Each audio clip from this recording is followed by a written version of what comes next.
नमस्कार, मैं ज्योति और आप देख रहे हैं छत्तीसगढ़ नाउ डिजिटल।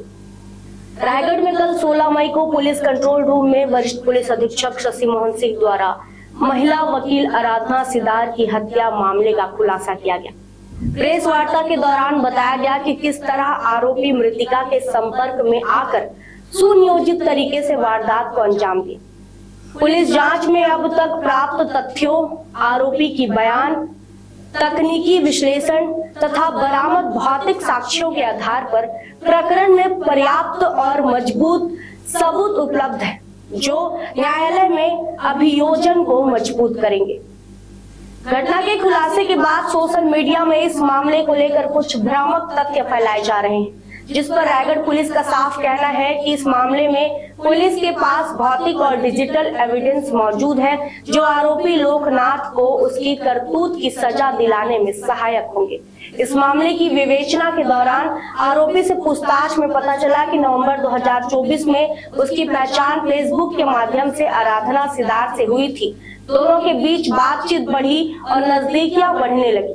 आरोपी लोकनाथ पटेल, जो पहले से विवाहित है, मई 2025 में दर्ज दुष्कर्म मामले में जेल गया था और 28 फरवरी 2026 को जमानत पर रिहा हुआ। रिहाई के बाद वह फिर आराधना के संपर्क में आया। आराधना द्वारा शादी का दबाव बनाए जाने पर आरोपी ने उसकी हत्या की योजना बनाई और साक्ष्य छिपाने का प्रयास किया, लेकिन पुलिस ने उसे पकड़ लिया। घटना के बाद आरोपी ने मृतिका के मोबाइल से उसकी बहन, सहेलियों और एक महिला वकील से महिला की आवाज में बात कर सभी को गुमराह करने की कोशिश की। पुलिस द्वारा पुष्टि कराने पर आरोपी ने महिला की आवाज निकालकर बात की और अपना अपराध स्वीकार किया। आरोपी के पास से मृतिका का मोबाइल, घटना के समय पहने कपड़े, कॉल रिकॉर्ड और अन्य महत्वपूर्ण डिजिटल व भौतिक साक्ष्य जब्त किए गए। पुलिस ने सोशल मीडिया पर भ्रामक जानकारी न फैलाने की अपील की है तथा मामले से जुड़े साक्ष्य होने पर जांच में सहयोग करने को कहा है। एसएसपी शशि मोहन सिंह ने कहा है कि पुलिस पूरी गंभीरता और वैज्ञानिक साक्ष्यों के आधार पर जांच कर रही है तथा दोषी को कड़ी सजा दिलाना प्राथमिकता है। आराधना सिदार जो है हमारे सहयोगी सीनियर से श्री गोस्वामी जी के साथ लगभग विगत 2-3 माह से कार्य करती थी और हमसे भी बातचीत होती थी और एकदम सुंदर, सुशील और बहुत ही अच्छी लड़की थी। अब उसके साथ कैसे घटना हुआ और क्या हुआ वो उसकी अंतरात्मा वही समझेगी। जहाँ तक पुलिस की कार्रवाई की बात है तो जैसे ही पता चला कि आरोपी को पकड़े हैं करके, तो मैं और हमारे सहयोगी गोस्वामी जी के साथ में हमने थाना गया और थाना गया, आरोपी को बैठा रखे थे। हमने आरोपी को पूछा, आरोपी निस्संदेह निसंकोच जो है घटना के बारे में बताया। हमने ये भी पूछा कि क्या आपको पुलिस कोई दबाव बना के या आप घटना में संलिप्त नहीं हो, आपको जबरन जो है इस घटना से संलिप्त कराया जा रहा है, इस संबंध में हमने उससे वार्तालाप किया। तो उनके द्वारा जो है ऐसा कोई तथ्य उजागर नहीं हुआ हमारे वार्तालाप से कि उसको जो है फैब्रिकेटेड तरीके से अभियोजित किया गया है। इस प्रकरण में आरोपी जो है स्वेच्छापूर्वक सारी घटनाओं के वृत्तांत बताया गया। हमने, हमारे सहयोगी ने अभी कुछ देर पहले ही सारी वृत्तांत आपके सामने बताया कि घटनास्थल गए और उसके बाद उनके गांव गए और उनके गांव से उनके निशानदेही पे सारे आर्टिकलों को जब्त किया हमारे सामने में उनके बताए के अनुसार से। और जो सोशल मीडिया में जो टिक्का टिप्पणी चल रही है वो ऐसा है सर कि जिसको जो समझ में आ रहा है वो किसी को लिखने और किसी को टिक्का टिप्पणी करने में प्रशासन, ना ही वकील और ना ही कोई नहीं रोक सकते।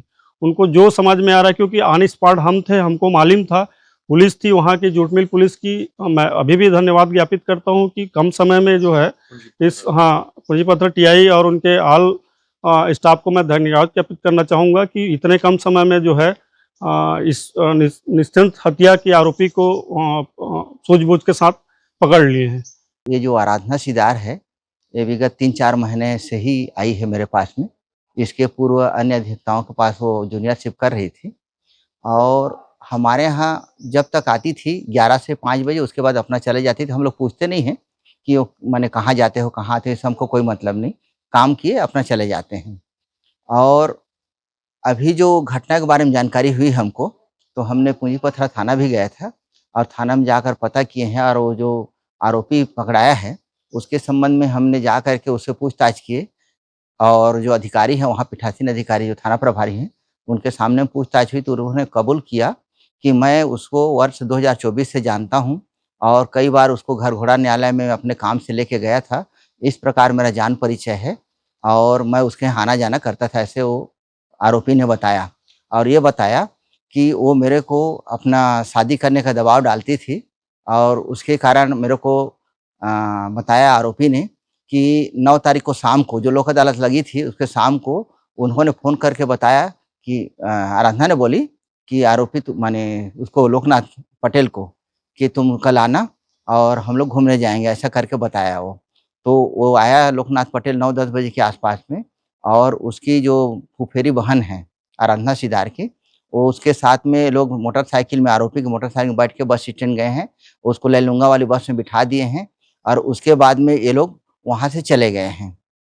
ठीक, ये उसकी घटना थी और जब हमको पता चला है कल तो हमने वहाँ पूंजी-पथरा थाना गए थे और पूंजी-पथरा थाना में हमारे सामने वो कबूल किया कि मैंने उसको अपनी मोटरसाइकिल से लेकर के हम लोग यहाँ से शक्ति गए, शक्ति से दमाऊ दरगाह गए, वहाँ से घूम के आए, वहाँ से घूम के आने के बाद शाम को हम लोग गुप्ता होटल है लॉज मतलब शक्ति में वहाँ ठहरे थे और वहाँ से दूसरे दिन मतलब 11 तारीख को 5:30 बजे हम लोग वहाँ से निकले हैं और निकल के उधर राबो डैम होते हुए उसको तुमिरी का जो जंगल है कटेल टिकरा ऐसा बोलते हैं, वहाँ ले गए थे।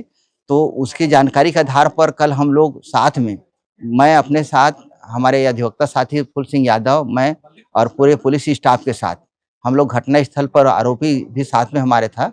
वहाँ पर उन्होंने क्रिएट करके बताया कि वहाँ पर हमने सबसे पहले मोटरसाइकिल महुआ झाड़ के नीचे में रखे, उसके बाद वहाँ से वापस आके बाएँ तरफ धौरा का पेड़ और एक नीम का पेड़ था, दोनों के बीच में नीचे में यहाँ पर मैंने उसको पहले गला माने पहले गले लगा सामने से, उसके बाद पीछे आया, पीछे से हाथ से गला दबाया।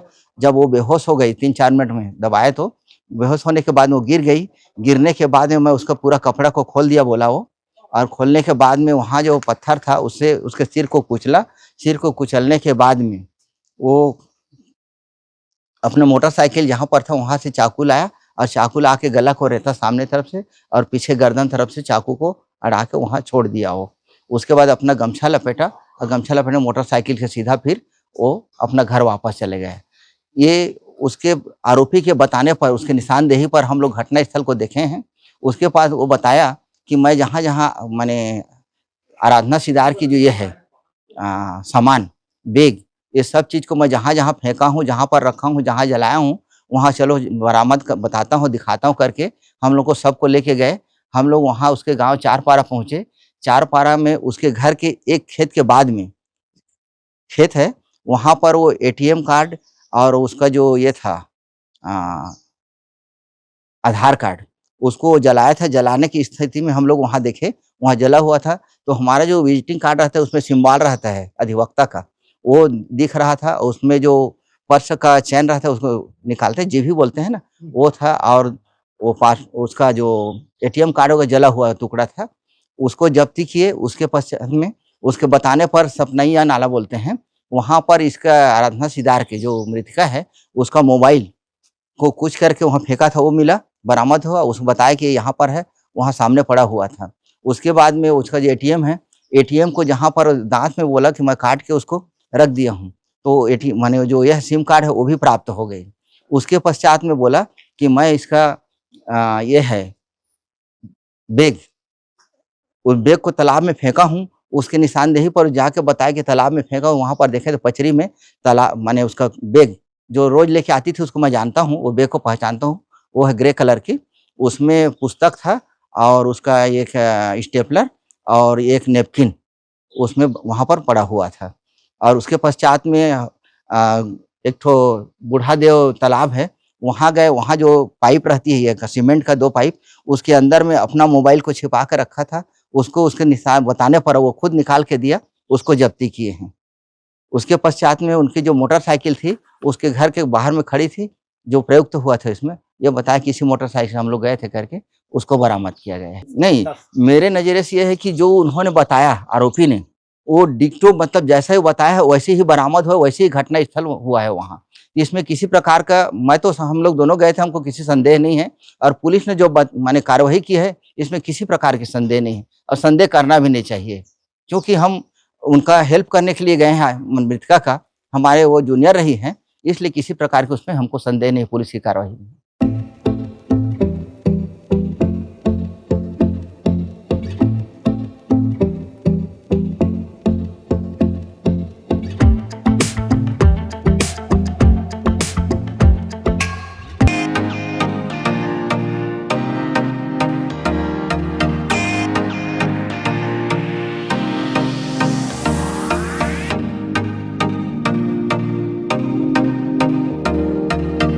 रायगढ़ में स्थित उत्तम इंटरनेशनल स्कूल 26 वर्षों के अनुभव के साथ एक अग्रणी शैक्षणिक संस्थान, सर्व सुविधा युक्त वातावरण के साथ स्मार्ट क्लासरूम और उच्च स्तरीय विज्ञान और कंप्यूटर लैब, साथ ही abacus class, phonics, OMR, CBT based परीक्षा पद्धति भी। CCTV कैमरा से होती है पूरे कैंपस की निगरानी। सुरक्षित परिवहन के लिए GPS युक्त बस सुविधा उपलब्ध। अनुभवी शिक्षकों के मार्गदर्शन से उत्तम इंटरनेशनल स्कूल रायगढ़ के बच्चों के लिए रखता है उज्जवल भविष्य की सशक्त नींव। विस्तृत जानकारी एवं एडमिशन के लिए संपर्क करें उत्तम इंटरनेशनल स्कूल, कृषि उपज मंडी के बगल, पटेल पाली, रायगढ़, छत्तीसगढ़। खबरें नहीं रुकेंगी, छत्तीसगढ़ नाउ हर पल आपके साथ।